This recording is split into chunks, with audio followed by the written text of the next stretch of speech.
Hyderabad police का मौत का खेल वंग व्हीलिंग के खिलाफ सख्त एक्शन जारी। एसएसपी हैदराबाद की खुसूसी हिदायत पर वंग व्हीलिंग के खिलाफ सख्त क्रैकडाउन जारी कर दिया गया। एसएसपी कैंट अलीना राजपर की सरबराही में हैदराबाद की मारूफ शायरा जीसीडी रोड पर गुज़िश्ता कई दिनों से नौजवानों की जानिब से जारी वंग व्हीलिंग और रेसिंग के खेल के खात्मे के लिए सख्त एक्शन जारी। हर जुर्म पे घेरा डाले, हर अज़्म में एक चट्टान, जो बांटे रोज उजाले हो धरती पे कुर्बान।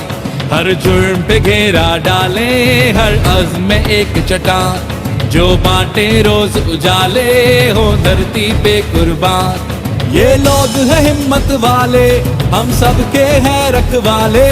ये लोग हैं हिम्मत वाले, हम सबके हैं रखवाले।